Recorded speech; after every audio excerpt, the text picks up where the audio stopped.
ಎಲ್ರಿಗೂ ನಮಸ್ಕಾರ. ನಾನು ಭರತ್. ಕರ್ನಾಟಕದ ಲಕ್ಷಾಂತರ ಯುವಕರ ಪಾಲಿಗೆ ಇದು ಕೇವಲ ಒಂದು ಸಾಂವಿಧಾನಿಕ ಸಂಸ್ಥೆಯಲ್ಲ, ಅದೊಂದು ಕನಸಿನ ಗೋಪುರ. ಆದರೆ ಕಳೆದ 3 ದಶಕಗಳಿಂದ ಈ ಗೋಪುರದ ಅಡಿಪಾಯವೇ ಭ್ರಷ್ಟಾಚಾರದ ಕೆಸರಿನಲ್ಲಿ ಮುಳುಗಿದೆ.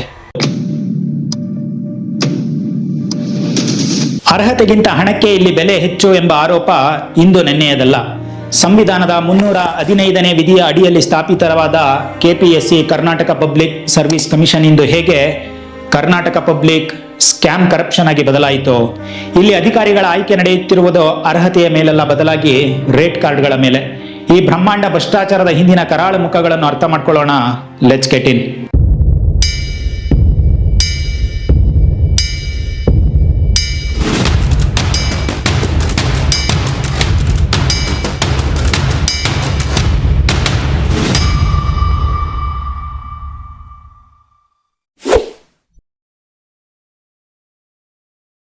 ಭ್ರಷ್ಟಾಚಾರದ ಈ ವಿಷಜಾಲ ಆರಂಭವಾಗಿದ್ದು 1990ರ ದಶಕದ ಕೊನೆಯಲ್ಲಿ.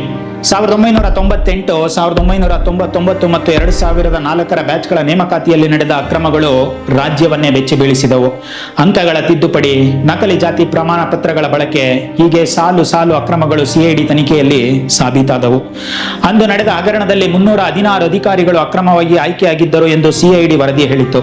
ಆದರೆ ವಿಪರ್ಯಾಸವೆಂದರೆ ಈ ಅಧಿಕಾರಿಗಳು ದಶಕಗಳ ಕಾಲ ಸರ್ಕಾರದ ಪ್ರಮುಖ ಹುದ್ದೆಗಳಲ್ಲಿ ಮುಂದುವರಿದರು. ಅನ್ಯಾಯಕ್ಕೊಳಗಾದ ಅರ್ಹ ಅಭ್ಯರ್ಥಿಗಳು ಇಂದಿಗೂ ನ್ಯಾಯಕ್ಕಾಗಿ ಕಾಯುತ್ತಿದ್ದಾರೆ. ಇದು 2011ರ ಕತೆ. ಡಾಕ್ಟರ್ HPS ಮೈತ್ರಿ ಎಂಬ ಪ್ರತಿಭಾವಂತ ವೈದ್ಯೆ ST ಕೆಟಗರಿಯಲ್ಲಿ ಪರೀಕ್ಷೆ ಬರೆದು ರಾಜ್ಯಕ್ಕೆ ಟಾಪರ್ ಆಗುತ್ತಾರೆ. ಮೆರಿಟ್ ಲಿಸ್ಟ್ ನಲ್ಲಿ ಅವರು ಮೊದಲ ಸ್ಥಾನದಲ್ಲಿದ್ದರು. ಆದರೆ ಅವರ ಮೊಬೈಲ್ಗೆ ಬಂದ ಒಂದು ಫೋನ್ ಕರೆ ಎಲ್ಲವನ್ನೂ ಬದಲಿಸಿತು. ಮೈತ್ರಿ ಅವರಿಗೆ ಬಂದ ಬೇಡಿಕೆ ಏನು ಗೊತ್ತಾ? ಅಸಿಸ್ಟೆಂಟ್ ಕಮಿಷನರ್ ಹುದ್ದೆ ಬೇಕಂದ್ರೆ 70 ಲಕ್ಷ ಕೊಡಬೇಕು. ನೀವು ಟಾಪರ್ ಇರಬಹುದು, ಆದರೆ ಇಲ್ಲಿ ಕೆಲಸ ಆಗೋದು ಲಂಚ ಕೊಟ್ಟರೆ ಮಾತ್ರ ಎಂದು ಮಧ್ಯವರ್ತಿಗಳು ನೇರವಾಗಿಯೇ ಹೇಳಿದರು. ಮೈತ್ರಿ ಅವರು ಹಣ ಕೊಡಲು ನಿರಾಕರಿಸಿದಾಗ ಅವರ 4 ನಿಮಿಷದ ಸಂದರ್ಶನದಲ್ಲಿ ಕೇವಲ 75 ಅಂಕ ನೀಡಿ ಅವರನ್ನು ಆಯ್ಕೆ ಪಟ್ಟಿಯಿಂದಲೇ ಹೊರಹಾಕಲಾಯಿತು. ಬದಲಿಗೆ ಅವರಿಗಿಂತ ತುಂಬಾ ಕಡಿಮೆ ಅಂಕ ಪಡೆದವರಿಗೆ 150 ಅಂಕ ನೀಡಿ ಅಧಿಕಾರಿ ಮಾಡಲಾಯಿತು. ಇದು ಕೇವಲ ಒಬ್ಬ ವ್ಯಕ್ತಿಗೆ ಆದ ಅನ್ಯಾಯವಲ್ಲ, ಇದು ಇಡೀ ಸಮಾಜಕ್ಕೆ ಆದ ವಂಚನೆ. ಸರ್ಕಾರ ಈ ಬಗ್ಗೆ ಸಿಐಡಿ ತನಿಖೆಗೆ ಆದೇಶಿಸಿತು. ಸಿಐಡಿ ನೀಡಿದ 10,521 ಪುಟಗಳ ದೋಷಾರೋಪ ಪಟ್ಟಿ ನೋಡಿದರೆ ನಿಮಗೆ ತಲೆ ತಿರುಗುವುದು ಖಂಡಿತ. ಅಲ್ಲಿ ಪತ್ತೆಯಾದ ಕೆಲವು ಶಾಕಿಂಗ್ ವಿಷಯಗಳು ಏನೆಂದರೆ, 3ನೇ ಮೌಲ್ಯಮಾಪನ ಅಂದ್ರೆ 3rd ಎವ್ಯಾಲ್ಯೂಯೇಷನ್. ಯಾವುದೇ ಪೇಪರ್ಗಳಲ್ಲಿನ ಅಂಕಗಳು ವ್ಯತ್ಯಾಸವಾಗಿದ್ದಾಗ 3ನೇ ವ್ಯಕ್ತಿಯಿಂದ ತಿದ್ದಿಸುವುದು ನಿಯಮ. ಆದರೆ 94% ಕೇಸ್ಗಳಲ್ಲಿ ಅಂಕಗಳನ್ನು ಬೇಕಾಬಿಟ್ಟಿ ಹೆಚ್ಚಿಸಲು ಈ ನಿಯಮವನ್ನು ದುರುಪಯೋಗ ಮಾಡಿಕೊಳ್ಳಲಾಯಿತು. ಕೆಲವು ಸಂದರ್ಭಗಳಲ್ಲಿ ಅಂಕಗಳನ್ನು 50%ಕ್ಕಿಂತ ಹೆಚ್ಚು ಹೆಚ್ಚಿಸಲಾಗಿತ್ತು. ಕೆಪಿಎಸ್ಸಿ ಸದಸ್ಯರು ಸಂದರ್ಶನ ಮುಗಿದ ತಕ್ಷಣ ಅಂಕಗಳನ್ನು ದಾಖಲಿಸುತ್ತಿರಲಿಲ್ಲ. ದಿನದ ಕೊನೆಯಲ್ಲಿ ತಮಗೆ ಯಾರು ಹಣ ಕೊಟ್ಟಿದ್ದಾರೋ ಅವರಿಗೆ ಬೇಕಾದ ಅಂಕಗಳನ್ನು ತುಂಬುತ್ತಿದ್ದರು. ಬೆಂಗಳೂರು ಜಲಮಂಡಳಿ ಮತ್ತು BDA ಇಂಜಿನಿಯರ್ಗಳೇ ಇಲ್ಲಿ ಏಜೆಂಟ್ಗಳಾಗಿ ಕೆಲಸ ಮಾಡುತ್ತಿದ್ದರು ಎಂಬುದು ಸಿಐಡಿ ವರದಿಯಿಂದ ಸಾಬೀತಾಯಿತು.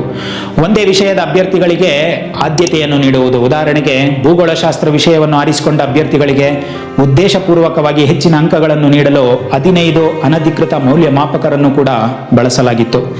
ಭ್ರಷ್ಟಾಚಾರ ಈಗ ಡಿಜಿಟಲ್ ಆಗಿದೆ. 2023ರ AEE ನೇಮಕಾತಿಯಲ್ಲಿ ನಡೆದ ಅಕ್ರಮವನ್ನು ಪತ್ತೆ ಹಚ್ಚಲು FSL ವಿಜ್ಞಾನಿಗಳು ಕಣಕ್ಕಿಳಿದರು. ಅಲ್ಲಿ ಕಂಡಿದ್ದು ಪ್ರೆಷರ್ ಇಂಪ್ರೆಷನ್ ಎಂಬ ವಿಜ್ಞಾನದ ಮೋಸ. ವಿಜ್ಞಾನಿಗಳು ಪತ್ತೆ ಹಚ್ಚಿದ್ದೇನೆಂದರೆ, ಒಬ್ಬ ಅಭ್ಯರ್ಥಿ ಪರೀಕ್ಷಾ ಕೊಠಡಿಯಲ್ಲಿ ಕೇವಲ 11 ಉತ್ತರಗಳನ್ನು ಮಾತ್ರ ಬರೆದಿದ್ದರು. ಆದರೆ ರಿಸಲ್ಟ್ ಬಂದಾಗ ಅಲ್ಲಿ 89 ಉತ್ತರಗಳಿದ್ದವು. ಪೆನ್ನಿನ ಶಾಹಿ ಮತ್ತು ಪೇಪರ್ ಮೇಲೆ ಬಿದ್ದ ಒತ್ತಡವನ್ನು ವಿಶ್ಲೇಷಿಸಿದಾಗ ಆ ಉಳಿದ 73 ವೃತ್ತಗಳನ್ನು ಬೇರೆ ಸಮಯದಲ್ಲಿ ತುಂಬಲಾಗಿದೆ ಎಂದು ಸಾಬೀತಾಯಿತು. ಅಂದರೆ ಪರೀಕ್ಷೆ ಮುಗಿದ ಮೇಲೆ ಕೆಪಿಎಸ್ಸಿ ಕಚೇರಿಯಲ್ಲೇ OMR ಶೀಟ್ ತಿದ್ದಲಾಗಿತ್ತು. ಇಷ್ಟೆಲ್ಲ ಆದರೂ ವ್ಯವಸ್ಥೆ ಬದಲಾಗಿದೆಯೇ? ಇತ್ತೀಚೆಗೆ 2026ರಲ್ಲಿ ಗೆಜೆಟೆಡ್ ಪ್ರೊಬೇಷನರ್ ಮುಖ್ಯ ಪರೀಕ್ಷೆಯ ರಿಸಲ್ಟ್ ಬಂದಾಗ ಆಶ್ಚರ್ಯಕರ ಸಂಗತಿಯೊಂದು ಬದಲಾಯಿತು. ಒಂದೇ ಹಾಲ್ನಲ್ಲಿ ಕುಳಿತಿದ್ದ ಸುಮಾರು 15 ಅಭ್ಯರ್ಥಿಗಳು ಒಟ್ಟಿಗೆ ಆಯ್ಕೆಯಾಗಿದ್ದಾರೆ. ಇದು ಕೇವಲ ಕಾಕತಾಳೀಯವೇ ಅಥವಾ ಪರೀಕ್ಷಾ ಕೇಂದ್ರದ ಮಟ್ಟದಲ್ಲಿ ನಡೆದ ಸೆಟ್ಟಿಂಗ್ ಎಂಬ ಪ್ರಶ್ನೆ ಎದ್ದಿದೆ. ಕೆಪಿಎಸ್ಸಿಯಲ್ಲಿನ ಭ್ರಷ್ಟಾಚಾರ ಮುಂದುವರಿಯಲು ಪ್ರಮುಖ ಕಾರಣ ರಾಜಕೀಯ ರಕ್ಷಣೆ. ಭ್ರಷ್ಟ ಅಧಿಕಾರಿಗಳು ಮತ್ತು ಸದಸ್ಯರ ವಿರುದ್ಧ ಕ್ರಮ ಕೈಗೊಳ್ಳುವಲ್ಲಿ ಸರ್ಕಾರಗಳು ತೋರುವ ವಿಳಂಬ ನೀತಿಯು ವ್ಯವಸ್ಥಿತ ಭ್ರಷ್ಟಾಚಾರಕ್ಕೆ ಪುಷ್ಟಿ ನೀಡುತ್ತದೆ. 2022ರಲ್ಲಿ ಬಸವರಾಜ ಬೊಮ್ಮಾಯಿ ನೇತೃತ್ವದ ಸರ್ಕಾರವು ಕರ್ನಾಟಕ ನಾಗರಿಕ ಸೇವಾ ಮಸೂದೆಯನ್ನು ಮಂಡಿಸಿತು. ಸುಪ್ರೀಂ ಕೋರ್ಟ್ ಮತ್ತು ಹೈಕೋರ್ಟ್ ರದ್ದುಗೊಳಿಸಿದ್ದ 2011ರ ನೇಮಕಾತಿ ಪಟ್ಟಿಗೆ ಕಾನೂನುಬದ್ಧ ರಕ್ಷಣೆ ನೀಡುವುದು ಈ ಮಸೂದೆಯ ಉದ್ದೇಶವಾಗಿತ್ತು. ನ್ಯಾಯಮೂರ್ತಿ ಸಂತೋಷ್ ಹೆಗಡೆ ಅವರಂತಹ ಕಾನೂನು ತಜ್ಞರು ಇದನ್ನು ಕಾನೂನು ಬಾಹಿರ ಮತ್ತು ನೈತಿಕವಾಗಿ ತಪ್ಪು ಎಂದು ಕರೆದರು. ಇದು ಭ್ರಷ್ಟರನ್ನು ರಕ್ಷಿಸುವ ಸ್ಪಷ್ಟ ಪ್ರಯತ್ನವಾಗಿತ್ತು. 2025 ಮೇ ತಿಂಗಳಲ್ಲಿ ಸಿದ್ದರಾಮಯ್ಯ ನೇತೃತ್ವದ ಕ್ಯಾಬಿನೆಟ್ 2011 ಹಗರಣದ ಆರೋಪಿಗಳಾದ ಮಾಜಿ ಅಧ್ಯಕ್ಷ ಗೋನಾಳ್ ಭೀಮಪ್ಪ ಮತ್ತು ಇತರ 9 ಸದಸ್ಯರ ವಿರುದ್ಧ ಕ್ರಿಮಿನಲ್ ಮೊಕದ್ದಮೆ ಹೂಡಲು ಅನುಮತಿ ನೀಡಲು ನಿರಾಕರಿಸಿತು. ಆರೋಪಿಗಳು ನಿವೃತ್ತರಾಗಿದ್ದಾರೆ ಎಂಬ ಕಾರಣ ನೀಡಿ ಈ ಪ್ರಕರಣವನ್ನು ಮುಕ್ತಾಯಗೊಳಿಸಲು ನಿರ್ಧರಿಸಲಾಯಿತು. ಇಂತಹ ನಿರ್ಧಾರಗಳು ಭವಿಷ್ಯದಲ್ಲಿ ತಪ್ಪು ಮಾಡುವವರಿಗೆ ಶಿಕ್ಷೆಯಿಂದ ತಪ್ಪಿಸಿಕೊಳ್ಳಬಹುದು ಎಂಬ ತಪ್ಪು ಸಂದೇಶವನ್ನು ರವಾನಿಸುತ್ತವೆ. ಇದು ಕೇವಲ ಕೆಪಿಎಸ್ಸಿಯ ಕಥೆಯಲ್ಲ. ನಮ್ಮ ದೇಶದ ಆಡಳಿತ ಯಂತ್ರದಲ್ಲಿ ಯಾರೋ ಒಬ್ಬರು ಅರ್ಹರಲ್ಲದವರು ಲಂಚ ಕೊಟ್ಟು ಕುಳಿತರೆ ಅದರ ಪರಿಣಾಮ ಮುಂದಿನ 30 ವರ್ಷಗಳ ಕಾಲ ರಾಜ್ಯದ ಪ್ರಜೆಗಳು ಅನುಭವಿಸಬೇಕಾಗುತ್ತದೆ. ಲಕ್ಷಾಂತರ ಬಡ ಮತ್ತು ಮಧ್ಯಮ ವರ್ಗದ ವಿದ್ಯಾರ್ಥಿಗಳು ತಮ್ಮ ಜೀವನದ 5-10 ವರ್ಷಗಳನ್ನು ಕೇವಲ ಓದಿನಲ್ಲೇ ಕಳೆಯುತ್ತಾರೆ.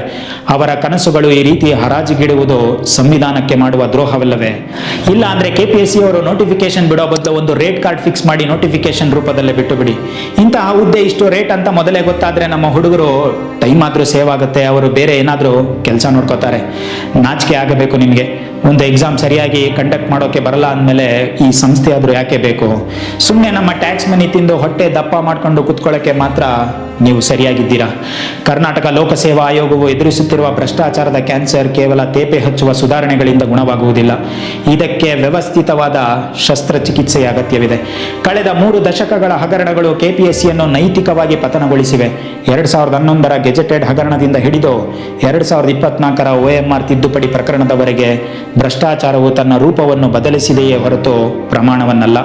ರಾಜಕೀಯ ಇಚ್ಛಾಶಕ್ತಿಯ ಕೊರತೆ ಮತ್ತು ಭ್ರಷ್ಟ ಅಧಿಕಾರಿಗಳಿಗೆ ನೀಡಲಾಗುತ್ತಿರುವ ರಕ್ಷಣೆಯೇ ಈ ವ್ಯವಸ್ಥಿತ ರೋಗಕ್ಕೆ ಮುಖ್ಯ ಕಾರಣ. ಹೋಟಾ ಸಮಿತಿಯ ಶಿಫಾರಸುಗಳನ್ನು ಅಕ್ಷರಶಃ ಪಾಲಿಸುವುದು, ನೇಮಕಾತಿ ಪ್ರಕ್ರಿಯೆಯಲ್ಲಿ ಪಾರದರ್ಶಕತೆ ತರುವುದು ಮತ್ತು ಭ್ರಷ್ಟ ಸದಸ್ಯರಿಗೆ ಕಠಿಣ ಶಿಕ್ಷೆ ವಿಧಿಸುವುದು ಮಾತ್ರ ಈ ಸಂಸ್ಥೆಯ ಮೇಲಿನ ಸಾರ್ವಜನಿಕ ನಂಬಿಕೆಯನ್ನು ಮರುಸ್ಥಾಪಿಸಬಹುದು. ಇಲ್ಲದಿದ್ದರೆ ಕೆಪಿಎಸ್ಸಿ ಎಂಬುದು ಕೇವಲ ಕರ್ನಾಟಕ ಪಬ್ಲಿಕ್ ಸ್ಕ್ಯಾಮ್ ಕರಪ್ಷನ್ ಆಗಿಯೇ ಉಳಿಯಲಿದೆ. ರಾಜ್ಯದ ಲಕ್ಷಾಂತರ ಪ್ರತಿಭಾವಂತ ಯುವಕರ ಭವಿಷ್ಯವನ್ನು ಕಾಪಾಡಲು ಈಗಲಾದರೂ ಕಟ್ಟುನಿಟ್ಟಿನ ಕ್ರಮಗಳು ಅನಿವಾರ್ಯವಾಗಿವೆ.